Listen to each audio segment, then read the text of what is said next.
तो हेलो दोस्तों, आपका फिर से स्वागत है मेरे चैनल साहफ्लिक्स पर। जैसा कि हमने पिछले एपिसोड में देखा था कि जो किंग है उसने अपने पास से एक जनरल को भेजा होता है ताकि वो उन लोगों को मार सके जो एम्प्रेस है उसको आज़ाद करने के लिए वहाँ पे आए थे। तभी इस एपिसोड की शुरुआत में दिखाया जाता है जो ड्रैगन पवेलियन का लड़का होता है वो कहता है कि हम तो ड्रैगन पवेलियन से हैं और हम तो आपके सुऑर्डिनेट हैं, फिर आप हमें क्यों मार रहे हैं? हमें हमें मारने का क्या मतलब बनता है? तभी जो वो कमांडर होता है वो कहता है कि तुम बहुत बड़े बेवकूफ़ हो, तुम मैजेस्टी के सामने में कुछ भी नहीं हो। और वैसे भी जो प्रिंस है उन्होंने मुझसे स्पेशली कहा है कि उन सबको मार देना जो वहाँ पे है।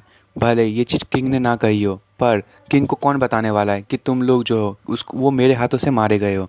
तभी वो ऊपर उछलता है और अपने जो वेपन है उसका यूज़ करते हुए कहता है कि तुम सब मरना डिज़र्व करते हो। तभी ड्रैगन पवेलियन के लोग कहते हैं कि नहीं, ऐसा नहीं हो सकता। जो मैजेस्टी हैं वो ऐसा हमारे साथ नहीं कर सकते, हमारी कोई गलती नहीं है इसमें। तभी जो कमांडर है वो अपने वेपन से अटैक करते हुए कहता है कि एम्परर वू ने जो मुझे ऑर्डर दिया है कि जिसकी भी यहाँ पे इतनी हिम्मत हुई कि वो हमारी डायनेस्टी को हटाने के लिए जो एम्प्रेस है उसके टॉम को खोलने वाले हैं उन सबको मार दिया जाए, और मैं उनकी इस ऑर्डर को पक्का पूरा करूँगा। और वो नीचे की तरफ अटैक करने लगता है और वो कहता है तुम सबको अभी के अभी मरना होगा। और उसका जो अटैक है वो ज़मीन पे आके लगता है और वहाँ पे बहुत बड़ा धमाका होता है। सारे लोग कहने लगते हैं कि कमांडर जल्दी से यहाँ से चलिए, यहाँ से जल्दी से भागो, और सारे इधर उधर भागने लगते हैं। तभी हमें ब्लड अलायंस के लोगों को दिखाया जाता है। प्रिंसेस कहती है कि हम यहाँ नहीं मर सकते, हमें उसे रोकना होगा। क्या यहाँ पे कोई भी नहीं है जो उसे रोक सके? तभी कोई पीछे से हाथ आता है और वो प्रिंसेस के कपड़े को पकड़ लेता है। प्रिंसेस पीछे देखती है तो पता चलता है ये कोई और नहीं, वो तो जियांग का दोस्त होता है। वो कहता है कि जल्दी से यहाँ आओ।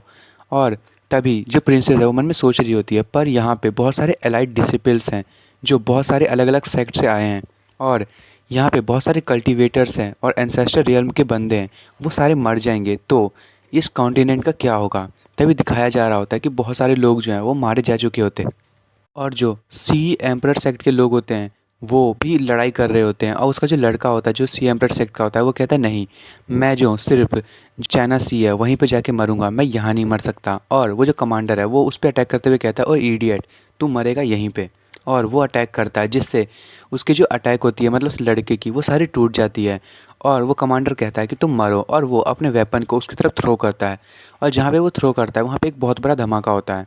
और वो जो लड़का होता है वो कहता है क्या क्या मैं उससे बच गया? और तभी हमें उसके पीछे किसी को दिखाया जाता है। और वो जो कमांडर है वो ये देख के कहता है क्या उसने उसने मेरे अटैक को आखिर कैसे रोक लिया? और हमें पता चलता है ये कोई और नहीं वही एम्प्रेस होती है। वो कहती है मैंने अब बहुत कुछ देख लिया, और वो कह रही होती है कि अब इससे पता चल रहा है कि जो कॉन्टिनेंट है उसके जो एक्सटर्नल प्रॉब्लम है ईस्ट चाइना सी के वो अभी तक हटाए नहीं गए हैं, और डीमन एम्परर जो है वो भी अब रिलीज़ हो गया है। और तुम लोगों को पता है कि ईस्ट चाइना सी है वहाँ पे क्राइसिस आने वाला है, पर तुम लोग यहाँ की जो मेन आर्मी है वो यहाँ पे आके लड़ाई कर रही है। इसका मतलब ये है कि मुझे नेशन को बचाने के लिए तुम लोगों को रिप्लेस करना पड़ेगा। तभी वो कमांडर कहता है ग्रेट सिया, तुम। और तभी वो उसे देखते हुए कहता है कि तुम तो एम्प्रेस हो ना सिया पिछली वाली। और वो अपने मन में कह रहा होता है अपने पावर को रिलीज़ करते हुए कि 1000 सालों से मरे हुए लोग वापस से ज़िंदा हो गए, और बहुत सारे डिमोनिक बीस्ट भी। आखिर यदि ऐसा केस है तो मैं इसे मार दूंगा और सारे का सारा क्रेडिट मैं खुद ले लूँगा। मैं बहुत ही ज़्यादा नाम कमाऊँगा और मॉन्स्टर्स को भी जो भी यहाँ पे मुसीबत खड़ा करेंगे मैं उन सबको मार दूंगा। तभी वो अपने वेपन से अटैक करते हुए कहता है कि ब्यूटी, तुम जो 1000 सालों से जागी हो, अब मैं तुम्हें फिर से तुम्हारी जो वो हड्डियाँ तोड़ के तुम्हें फिर से सोने के लिए अंदर भेज दूंगा। और वो एम्परर पे अटैक करने लगता है और वो एक ज़ोरदार स्लैश एम्परर की तरफ मारता है। और जो एम्प्रेस की जो सर्वेंट होती है वो उसे देख के कहती है कि योर मैजेस्टी। और वो बहुत ज़्यादा डरी होती है, मन में सोच रही होती है जो मैजेस्टी हैं वो अभी अभी जो डीमन एम्प्रेस जीजिंग है उससे लड़ाई करके आई है, मुझे तो पता भी नहीं है कि क्या उन्हें कोई सीक्रेट इंजरी लगी है, और उन्होंने जो है वो अभी तक कोई आराम भी नहीं किया है। आखिर आखिर क्या वो उससे लड़ पाएंगी? पर फिर हमें एम्प्रेस को दिखाया जाता है, वो अपनी फिंगर्स को आगे करती हैं और वो कहती हैं कि तुमने लगता है कि आज तक किसी रियल एम्परर को नहीं देखा। और वो अपनी पावर का यूज़ करते हुए उससे कहती है कि जल्दी से अपने घुटनों पे आ जाओ। और उसकी जो पावर होती है वो इतनी ज़्यादा होती है कि ऐसा कहते ही जो वो कमांडर होता है वो ज़मीन पे आके गिर जाता है, और एम्परर ऊपर उड़ रही होती है। और ये देख के जो कमांडर है वो मन में सोच रहा होता है आखिर आखिर ये अचानक से हुआ क्या, मैं तो अपनी बॉडी को हिला भी नहीं पा रहा होता। और जो एम्प्रेस है वो उस पर अटैक करते हुए कहती है जो रेबल्स और ट्रेटर्स हैं उन सबको उसी जगह पे मार देना चाहिए जहाँ पे उन्होंने रिबेलियन कर दी हो। और जो कमांडर होता है वो कहता है नहीं ऐसा नहीं हो सकता, क्या ये, पर तब तक वो कहता कि जो एम्प्रेस है वो उसकी बॉडी को पूरा राख कर देती है, पर वो कह ही देता है क्या वो इन्नेट रियल में है। और जो एम्प्रेस है वो वहाँ पे खड़ी होती है। तभी उसकी सर्वेंट कहती है मैजेस्टी आप तो पूरी तरीके से जाग चुकी हैं, आप इतनी दिन के बाद जागी, पर आप जो है उन्होंने पूरा रिकवर कर लिया है। तभी वहाँ पे एक पोर्टल खुलता है और वहाँ से आवाज़ आती है ओए सब शांत हो जाओ। और जो एम्प्रेस है वो कहती है कि कुछ तो आ रहा है यहाँ पे, और हमें दिखाया जाता है एक बहुत ही बड़ा ड्रैगन शिप आ रही होती है। और उसे देख के एम्प्रेस कहती है ये तो। तभी हमें उस शिप के बारे में बताया जाता है कि इस पूरे कॉन्टिनेंट में सिर्फ यही एक इकलौता बोट है जो दुनिया में सबसे ज़्यादा ताकतवर माना जाता है, और ये फ्लाइंग बोट है और ये सबसे ज़्यादा ताकतवर बोटों में से एक है। इसका जो एक्सेप्शन है वो इसको कहा जाता है कि एक डिवाइन बोट है, और इसे 400 साल पहले ही बनाया गया था टियानवे एम्पायर में। और इसको चलाने के लिए कई हज़ार जो बीस्ट होते हैं उनके युआन कोड का यूज़ करना पड़ता है, कम से कम 10,000 डीमन बीस्ट की युआन कोड का।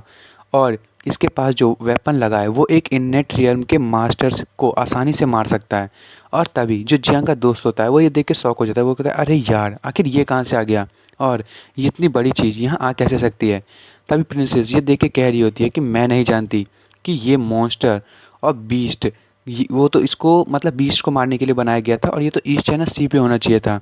और आखिर ये यहाँ पे कर क्या रहा है, क्या जो टियानवो एम्पायर है उन्होंने अपने लिए इसको मंगाया था।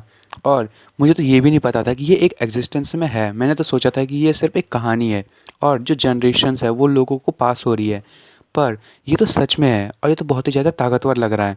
तभी जियांग का दोस्त होता है वो कहता है जल्दी से मास्टर को रिकवर करो, और तुम लोग भी रिकवर कर लो क्योंकि जब फाइट स्टार्ट होगी तो मुझे नहीं लगता कि हम लोग यहाँ पे ज़्यादा देर तक संभाल पाएंगे। और प्रिंसेस कहती है कि ठीक है, ये जो जगह है वो एक अंडरग्राउंड पैलेस की तरह ही लग रही है, आखिर आखिर तुमने इसे ढूंढा कैसे। और हम तो हैं लगता है बहुत ज़्यादा लकी हैं कि हमने ये ढूंढ लिया। तभी जो जियांग का दोस्त है वो कह रहा होता है कि क्योंकि मैं जो हूँ वो आइस ब्लॉक में फंस गया था और मैं एक्सीडेंटली यहाँ पे आ गया और मैं इस जगह पे गिर गया था, वो तो शुक्र है कि मैं बच गया और मैंने जो है इस जगह को ढूंढ लिया। और वो मन में सोच रहा होता है कि वो एक एक्सीडेंट नहीं था, मैं तो बहुत ज़्यादा डर गया था, और वो बहुत ज़्यादा काँप रहा होता है। और तभी जो ब्लड अलायंस के लीडर होते हैं वो वहाँ पे आते हुए कहते हैं कि अब जो फॉरबिडन आर्मी है वो यहाँ पे आ चुकी है, और ईस्ट सी डीमन जो है वो भी अब वहाँ पे ज़्यादा अटैक करने वाले होंगे। हमें जो है जल्दी से यहाँ निकलना पड़ेगा, यहाँ पे बहुत बड़ा मैस फैलने वाला है। तभी जो प्रिंसेस है वो कहती है मास्टर, और ब्लड अलायंस के लीडर कहते हैं कि धीरे धीरे करके जो एम्परर है वो सारी के सारी एरिया को अपने कब्जे में कर लेंगे, और कैपिटल जो है वो भी लगता है कि अब डिस्ट्रॉय होने वाला है, हमें जो है जल्दी से यहाँ से निकलना होगा। और वो बहुत ही ज़्यादा परेशान हो रहे होते हैं और उनको बहुत ही ज़्यादा दिक्कत भी हो रही होती है। वो कहते हैं कि आफ्टर ऑल ये जो वर्ल्ड है अब वहाँ पे दो दो इम्पीरियल किंग आ चुके हैं, और उन दोनों में से किसी को एक को तो मरना ही पड़ेगा, और इसके चक्कर में यहाँ पे बहुत ही बड़ा मुसीबत आने वाला है। और उसके बाद हमें ईस्ट चाइना सी की तरफ दिखाया जाता है, जो जियांग की जो बहन होती है वो एक बीस्ट से लड़ाई कर रही होती है, और वो बीस्ट एक बुल टाइप का होता है पर वो पानी से क्यों निकला होता है पता नहीं। और वो उस पर अटैक करते हुए कहती है कि जल्दी से इसे मारो और ये जो चेन है उसको रोको और इस पर अप्रोच करो। और वहाँ पे एक सोल्जर आता है और वो अपने शील्ड का यूज़ करते हुए उसको रोक लेता है और कहता है प्रिंसेस आपके लिए इम्पीरियल सिटी से एक मैसेज आया है। और ये सुन के जो वो लड़की होती है वो थोड़ी सी शॉक होती है। तभी वो जो बीस्ट होता है वो उस पर दहाड़ मारता है और वो उसके सामने ही खड़ी होती है। तभी वो उस पर अटैक करती है और कहती है कि जल्दी से यहाँ निकलो, और वो बीस्ट जो है वो पानी के अंदर घुस जाता है। तभी वो वापस चली जाती है और उसका जो सर्वेंट होता है वहीं खड़ा होता है। तभी प्रिंसेस कहती है कि जल्दी से न्यूज़ बताओ, मुझे बताओ कि आखिर यहाँ हो क्या रहा है, मुझे जो है वापस भी जाना है। तभी उसका जो सर्वेंट होता है वो कहता है प्रिंसेस, और उसके कानों में कुछ कहता है, और ये सुन के वो कहती है क्या जैंग गो। और वो कह रही होती है कि तुम्हें पूरा श्योर है कि जो जैंग गो है वो लूशन पीक पे पहुंच चुका है। और जो सर्वेंट होता है वो कहता है हाँ मैंने खुद सुना है कि जो हमारे एम्परर हैं उन्होंने उनको भेजा है, और साथ में 5,000 फोरबिडन ट्रूप्स को भी भेजा है उन सबको मारने के लिए। और जो लड़की होती है वो कहती है नहीं, जियांग हंग भी तो लूशोन पीक पे है, ऐसा नहीं हो सकता। उस बूढ़े ने, उसकी हिम्मत कैसे हुई, उस टाइम से प्रॉमिस किया था कि जब तक मैं यहाँ पे रहूँगी तब तक वो मेरे भाई को हर्ट नहीं करेगा। और तभी जो सर्वेंट है वो कहता है योर हाइनेस जो है वो अब आप क्या करने वाले हैं। तभी वो लड़की वहाँ से मुड़ जाती है और कहती है जल्दी से अरेंजमेंट्स करो, मुझे जो है वो एम्पायर वापस जाना है। और सर्वेंट कहता है पर योर हाइनेस ये जो ईस्ट सी है उसका क्या होगा। तभी जो प्रिंसेस है वो कहती है कि जब उस ओल्ड मैन ने चाइना सी के बारे में नहीं सोचा तो मैं क्यों सोचूं। और वो चिल्लाते हुए कहती है कि उसे जो है लगता है कि इस सी में केओस मचाना चाहता है ताकि वो जो सी एम्परर सेक्ट है उसको अपने काबू में कर सके। आखिर वो कैसा एम्परर है। और वो कह रही होती है कि मैं जो हूँ बस यहाँ पे इम्पीरियल रोल को प्रेजेंट करने के लिए आई हूँ और वो जो है ये पूरे का पूरा अपने काबू में करना चाहता है। अब तो मैं उसकी बिल्कुल भी बात नहीं मानूंगी। और तभी वो सर्वेंट बहुत ज़्यादा परेशान होते हुए कहता है कि अब यदि आप यहाँ से जा रहे हैं तो यहाँ पे तो बहुत ज़्यादा दिक्कत हो जाएगी और अब ईस्ट चाइना सी का रखवाली कौन करेगा। और वो कह रहा होता है कि अब तो ज़ेन गुओ वहाँ पे जा चुका है और उसकी पावर इतनी ज़्यादा है कि योर हाइनेस भी उसके सामने कुछ नहीं कहते और वो तो अब तक सबको मार भी चुका होगा।